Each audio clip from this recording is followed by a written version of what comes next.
أعوذ بالله من الشيطان اللعين الرجيم بسم الله الرحمن الرحيم الحمد لله رب العالمين والصلاة والسلام على سيد الأنبياء وخاتم المرسلين سيدنا ونبينا بالقاسم محمد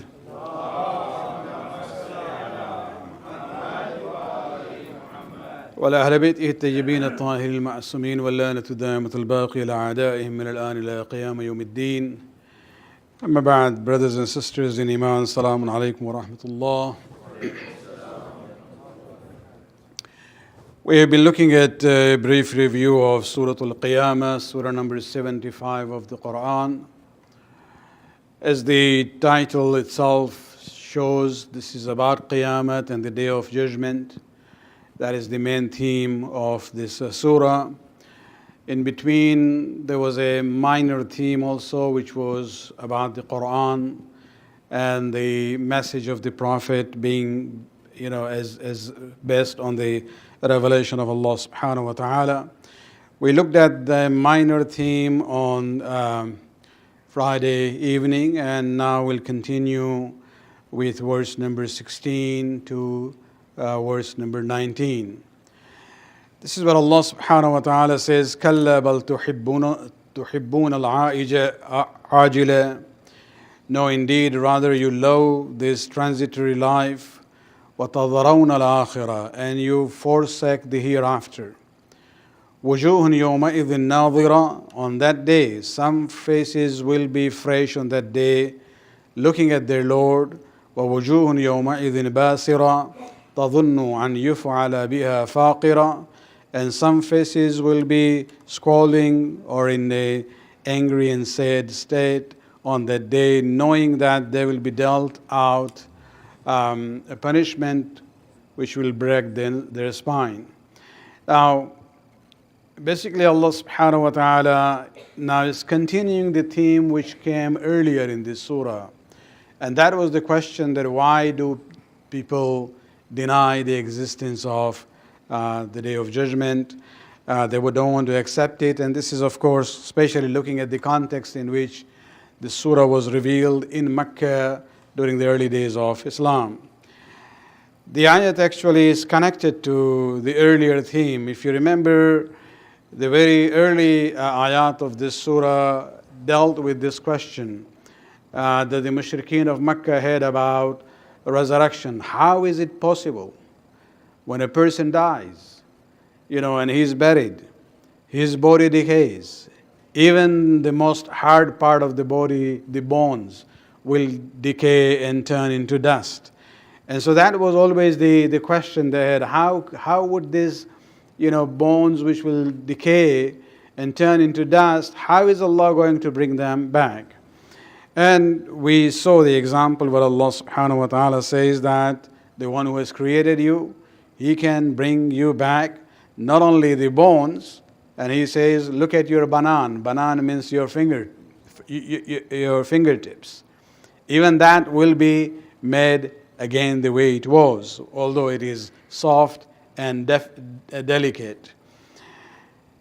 And then Allah subhanahu wa ta'ala earlier also said that, the reason why you are doubting is not because you really, in your heart, have doubt about my ability to resurrect. If I can create you from nothing in the beginning, when it comes to Adam, for example, for me to resurrect and recreate a person is not really that difficult.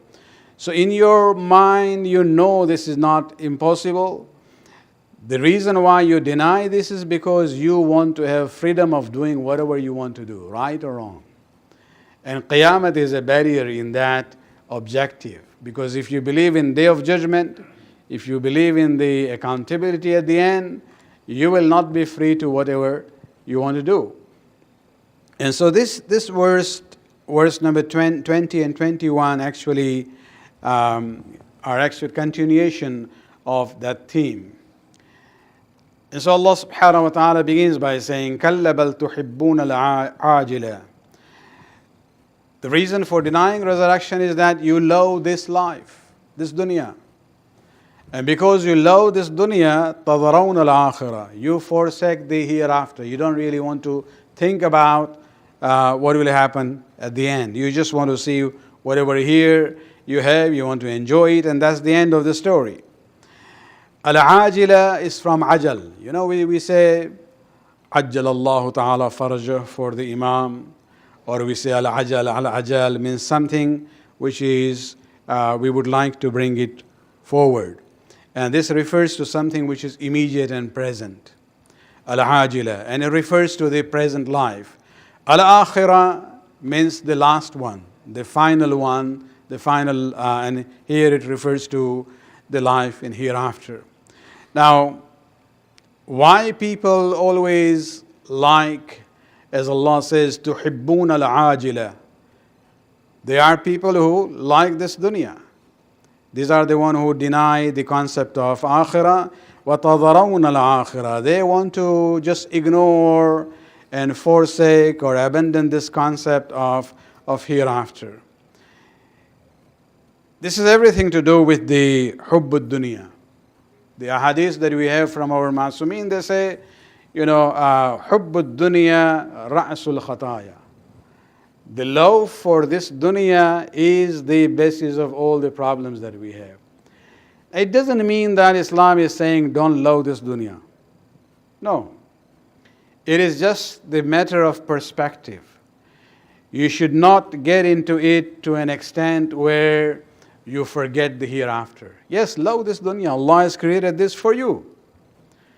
Somebody came to Imam Ja'far al-Sadiq alayhi salatu wassalam.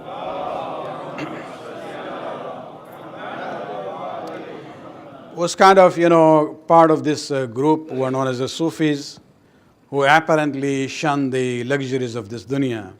He came to the gathering of the Imam, and he saw Imam was dressed in the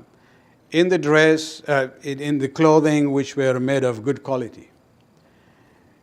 So he says to the Imam as an objection that how dare you give preference to the luxuries of this dunya while your forefathers, Rasulullah and Ali, they used to live, very simple life, and their clothes were very simple. And Imam knew that this person is not really asking the question because he wants to learn.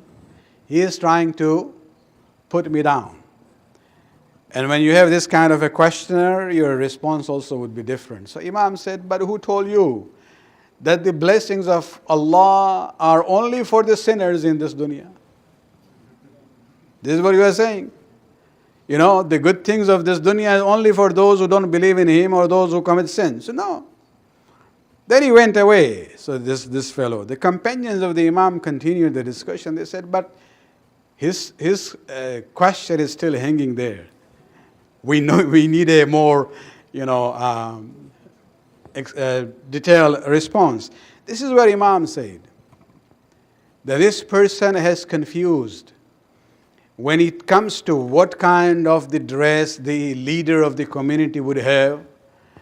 This has nothing to do with the issue of good or bad or simple or, good quality of clothes.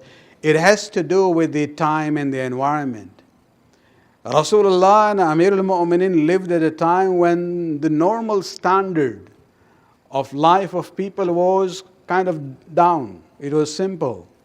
And so they would live the life according to the common standard of that time. We have now come to a stage where the standard of living of Muslims has gone up. And therefore I allow myself to use better kinds of, clothes for my dress than compared to the days of Amir al-Mu'minin and Rasulullah. And then he says, if I lived at that time, I would wear clothes like them, very simple. And if they live during my time, they will be wearing what I wear now. And so this is where we realize we are not saying that, the love of this dunya is a problem, but the attachment to this dunya in a blind manner, which blinds us from the hereafter, is the problem. There's a very interesting conversation between a person who asks a question of Imam Hassan al-Mushtaba alayhi salatu wassalam.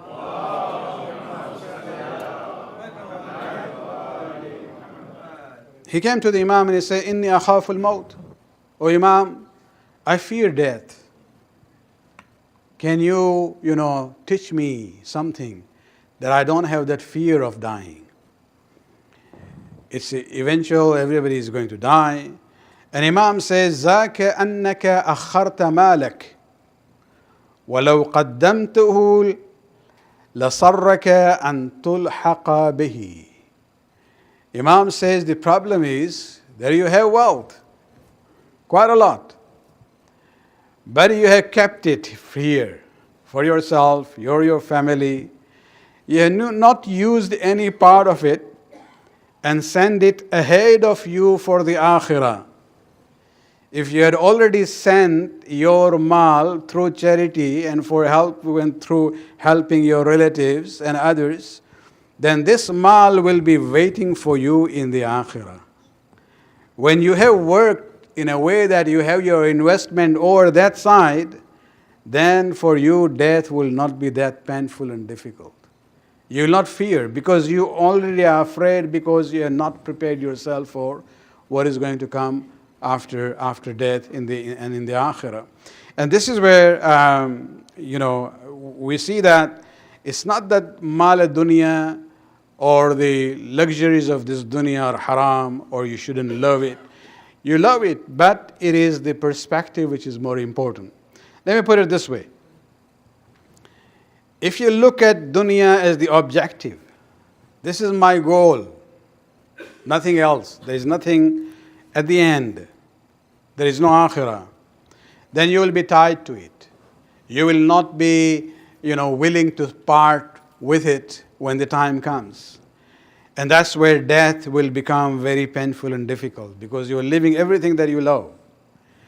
But if you look at this dunya as a means of building your akhirah, remember you will not be able to build the hereafter in the hereafter. All the raw material for building whatever you want in the akhirah comes from this dunya. So you need this, the blessings and the luxuries of this dunya so that you can build your akhirah. Have a good life here also, but also build your akhirah. And so if you look at dunya as the means of building the akhirah, then things will be easy. And this is where Allah subhanahu wa ta'ala is saying that كَلَّ بَلْ تُحِبُّونَ الْعَاجِلَةِ. When you have that blind love of this dunya, which blinds you from thinking about the akhirah, then of course you will say, we don't know whether it's going to happen or not. This is where the doubts will come in when we talk about the concept of the Day of Judgment and the resurrection. What will happen on that day? We saw one scene in earlier ayat, and this is again another one, that on the Day of Judgment, Allah subhanahu wa ta'ala says there will be two major groups. Of course, even within those groups, there will be many, many groups within it. One will be of those who do not believe. No, rather, these are the positive one first. So some people whose face will look fresh. And that means they are the people who are, happy on that day. Nadira means somebody whose face is happy and fresh. It means that they'll be happy for the material blessings that they see is ready for them in the akhirah. And the other, perspective of them and their action would be, they will be looking, nadira ila rabbiha nadira. They will be looking at their Lord.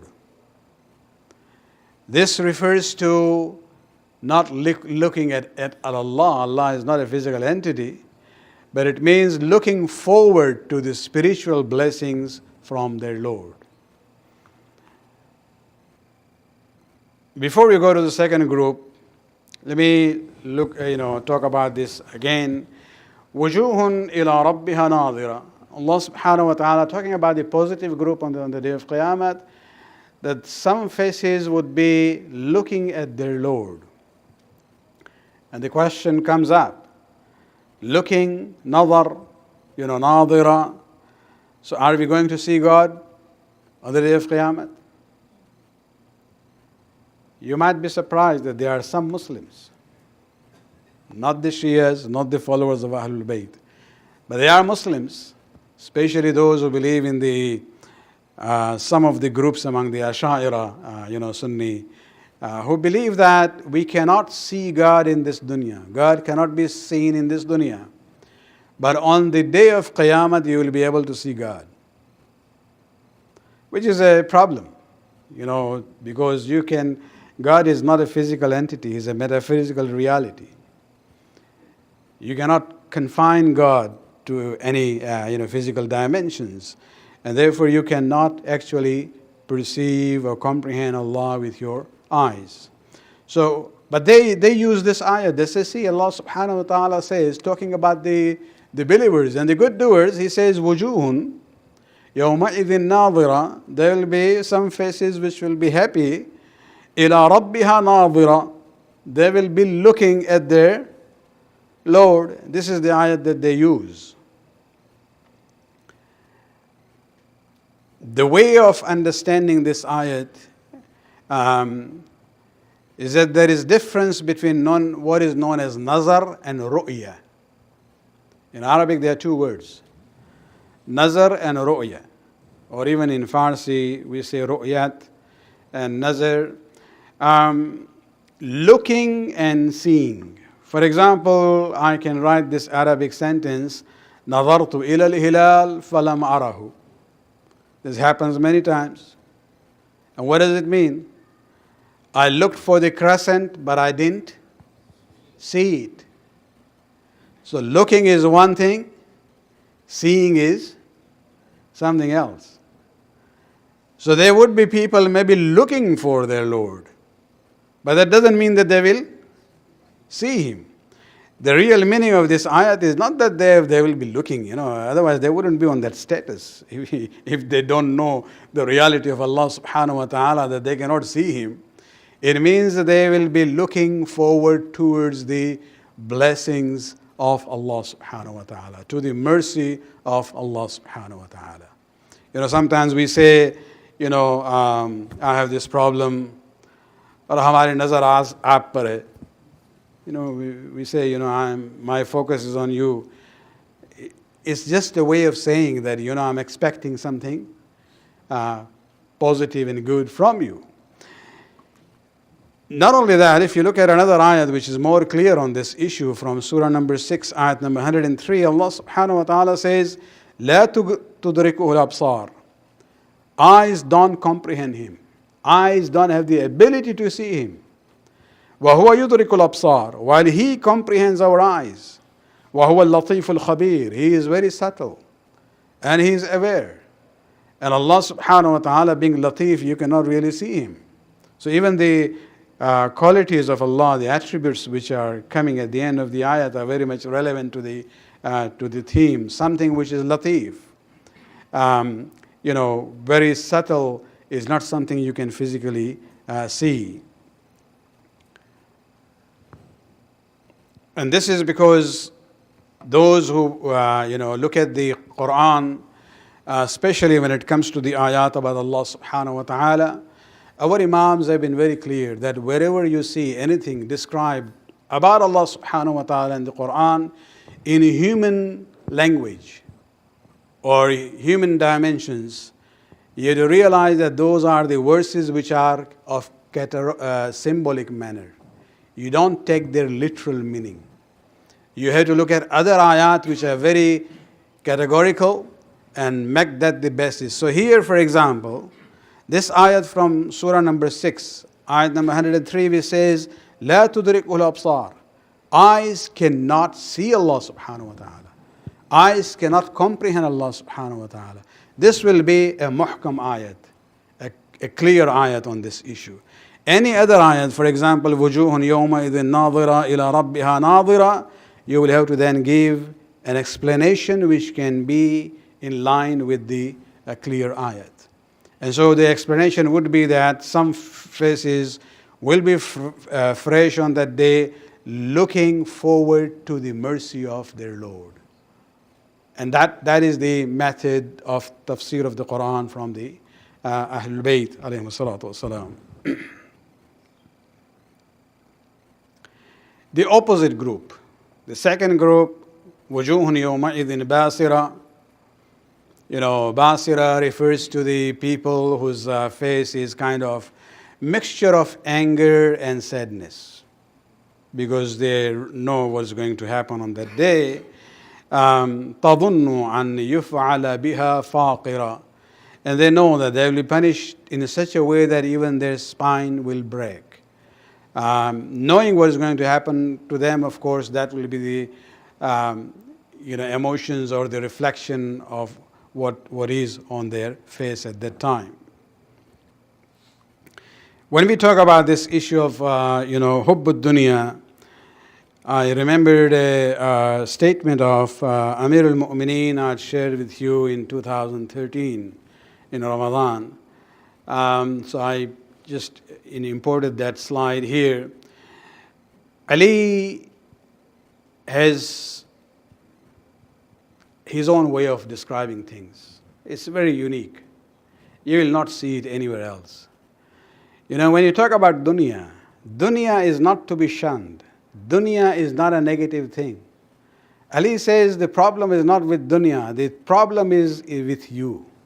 How you look at the dunya. And he says something which is really, I haven't seen anywhere else.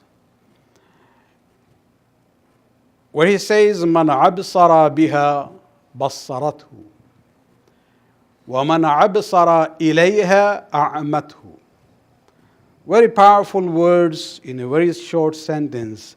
He says, he who looks through it, it will bestow him sight. Rather, I should have written it, it would bestow him insight to know the reality. وَمَنْ أَبْصَرَ إِلَيْهَا. But the one who looks at it, not through it, it will blind him. What does it mean? It actually means that the dunya is there for us to use it, but don't make that your end and your goal. Look at the dunya through what is happening in this dunya to people who came before us, events which are happening around us. Learn from the dunya and move forward. Do not be blinded by this dunya. And the example would be, let me just use this slide here. The color combination on the screens are better than on this big one here. Now, maybe on that day I was in good mood and had this color background and everything, and the fonts also were different from what I use these days. It's all black and white. So you look at this slide and you say, it's very good, composition and size of the fonts and the coloring. So you are actually looking at this slide. But is that the purpose of it? No. What is the purpose? To look at the message which is there in the slide. Ali is saying, don't look at the dunya, don't look at it. Look through it. In dunya you will see people like Fir'aun, a very powerful king of his own time. The entire wealth of the dunya was at his disposal. He had an army, everything. People worshipped him as a god, and he used to say, I am your ana rabbukum al-ala, I am your supreme God. But what happened to him? You go to Cairo museum there, look at the mummy of Fir'aun. Again, don't look at it, look through it. Now, what was the background of this person? What was the state of this person? What was the wealth of this person? What was the power of this person? And what is the end? And this is what Amir al-Mu'mineen is saying. We are not saying that the dunya is a bad thing, but do not look at it, look through it and learn the lesson. We can look at our own times. Unfortunately, you had Hosni Mubarak earning from the museum in Cairo, but never learned the lesson. And what happened? When he was no more useful to the Western power, he was just abandoned. And this is where we have to realize that, whatever is happening, we have to look at it, to learn lessons. And that is where Amir al-Mu'minin says, this dunya is not to be shunned, but use it in the right way. You can even love it, but you have to realize that your love is not to the level that you will be blinded about the reality of the akhirah. Salawat padne ek baar aur.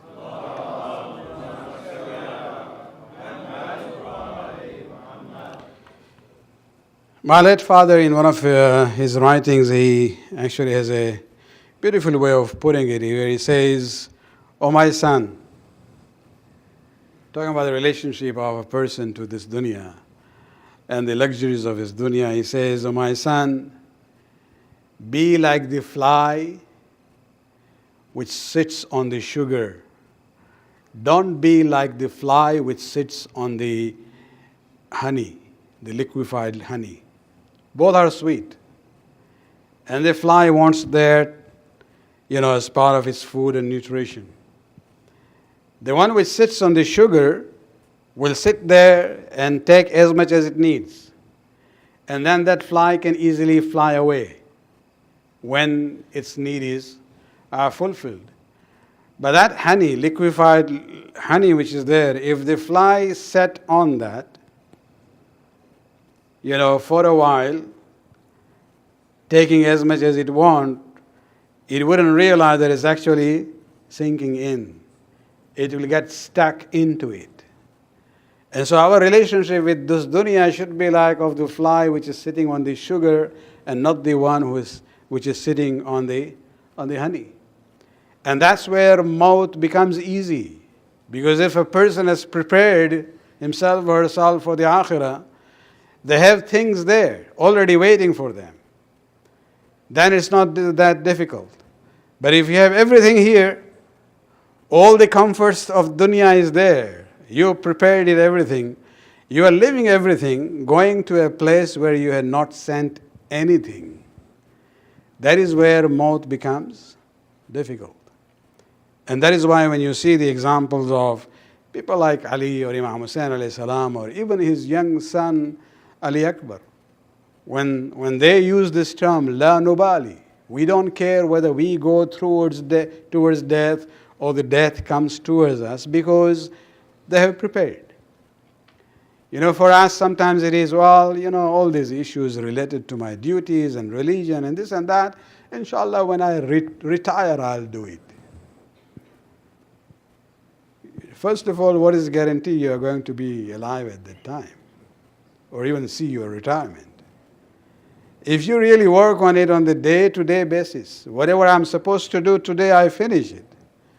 Then a person is no more, fearful or afraid of the eventual death, because that person would have prepared. And that is the issue here, that Allah subhanahu wa ta'ala says that on that day, those who actually, the people who would be happy are the one who have worked for it. They have used the dunya to build their akhirah. Salawat.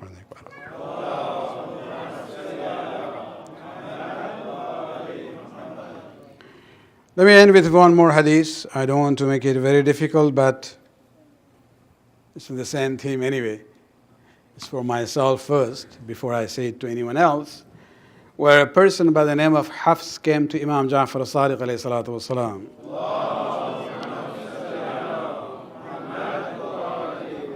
And he was talking about this same issue of maut, how to relate it to it, why a person is afraid or why someone is ready. And he says, remember when it comes to the dunya, fi halaliha hisabun. Even what you earn as halal, you still have to give account of it on the day of Qiyamah. Wa fi haramiha iqabun. And if it is earned in a haram way, there is punishment. And if it is somewhere in between, gray area, you're not sure, even there you will be asked about it. And so Imam says that you use the dunya, but use it like maita. What is maita? Maita is this, animal, flesh, which was not slaughtered in the halal way. And there is an ayat of Quran where Allah subhanahu wa ta'ala says, if you get stuck somewhere where there is nothing else to eat but that haram flesh of the animal, that is the maita, then وَمَنِ اسْتَرْتُ, whenever a person is compelled, because you have an issue of life and death, then that haram, maita would become halal for you only to the extent that you can survive, not to have a full meal. No. And so Imam says, treat this dunya as a maita. If you treat it as a maita, then it will become much easier, to deal with it when you go to the presence of Allah subhanahu wa ta'ala on the day of Qiyamah. Salawat.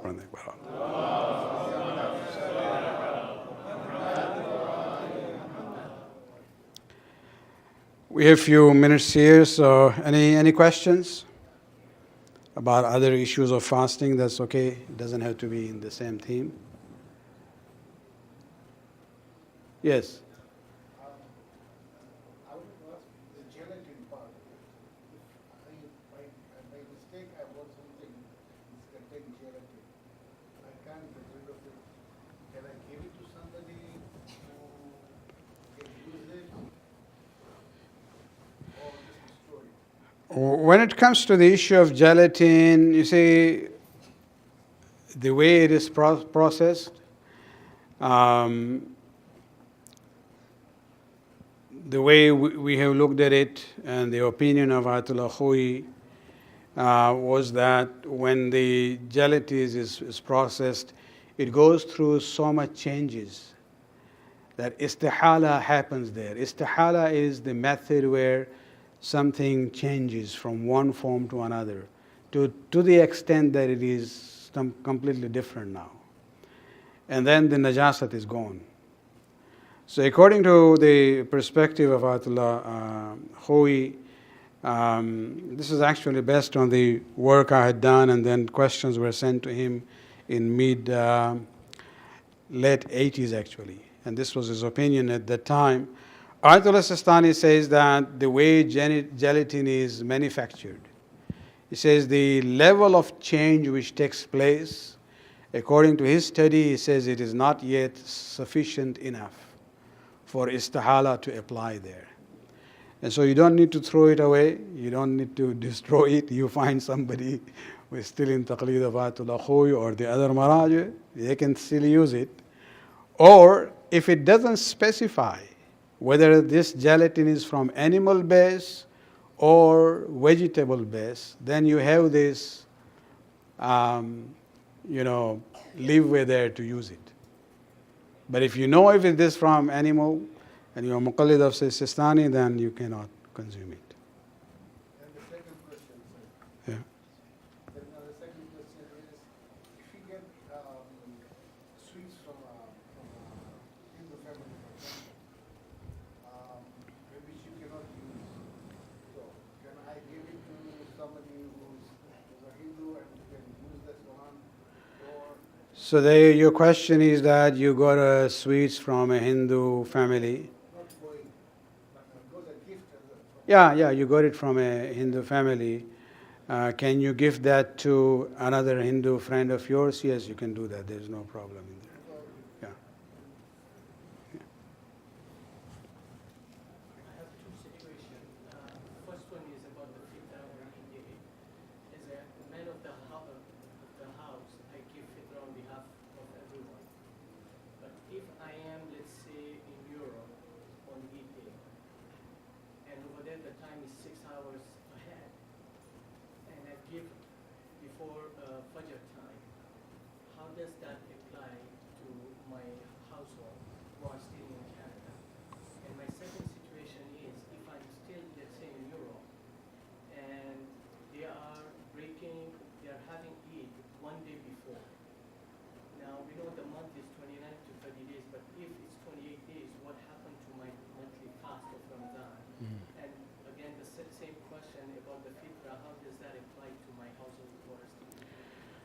Well, so the question is that you are the head of the family and you are traveling to the east where there's a time difference and you are paying the fitrah over there. What happens to your family member here? The obligation of fitrah is on you as the head of the family. Your dependents don't have to worry about it. Whether it was paid or not, it's your responsibility. You pay it a day before or 6 hours later, it's fine. That's not an issue. There is no, the main thing is that before you go for Namaz Eid, you should, as the head of the family, give the fitrah. You can always give it in advance with the niyyah which you do on the day of Eid. The fasting, if you went to the east or other place where you ended up fasting only 28 days, this is what your question was. I'll double check that. I think you will have to make up for one more day, but I'll double check on that.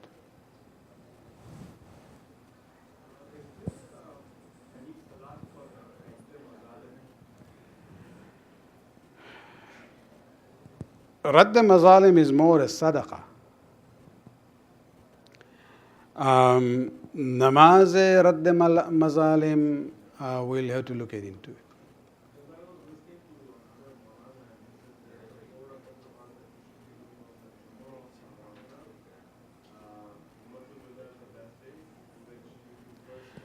Well, I'll look into it, inshallah. If you come tomorrow, you'll get your answer. Provided you come tomorrow.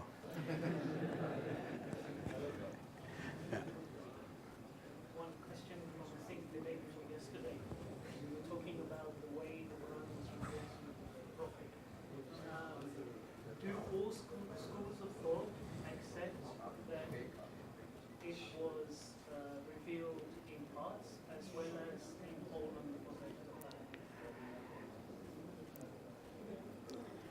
The question is about, we talked about on Friday about the revelation of Quran, that there were two forms of revelation, Tanzil, the gradual one, and Inzal, which was done all together to the heart of the Prophet in Laylatul Qadr.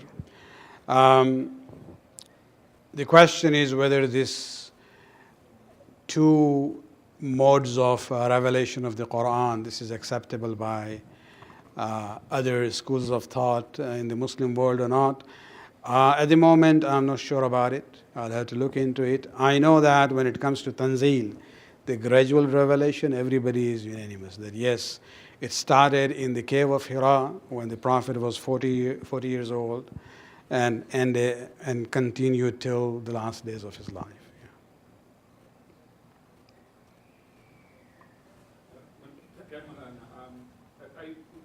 In terms of the question of fasting and traveling, I was somehow under the impression that because we live in one area, like considered the GTA, if we are working, like you live in Brampton and you travel to downtown, or you go to Markham on a regular basis for working, is that consider, like, consider you breaking the fast, or like you can't go after Okay. So your question is that if we travel before Zuhur, then our fast will not be valid, and you are asking the question about, moving from Brampton to Scarborough for work, for example. Well, first thing I think you should keep in mind is that when we talk about traveling, we do not define city in fiqh according to municipalities. It's not that Brampton is one city, so if you live here and then you travel to, Ajax, then you are traveling. No. We take the conventional or Urfi definition of Toronto, which is much, much broader. It's not even just GTA, it's a little bit wider than that. All the way from Ajax in the east to Milton in the west, and the Lake Ontario in the south, to New Market. This all is considered to be one city as far as prayers and fasting is concerned. So traveling within it is not an issue at all. Yeah. And even if you are traveling, suppose you live here in Brampton and work in Kitchener. Kitchener is still, of course, another completely far away city. But if you go every day for the purpose of work, then you still will be praying full and also fasting, because you do this on a regular basis for your work. ربنا آتنا في الدنيا حسنة وفي الآخرة حسنة وقنا عذاب النار برحمتك يا أرحم الراحمين.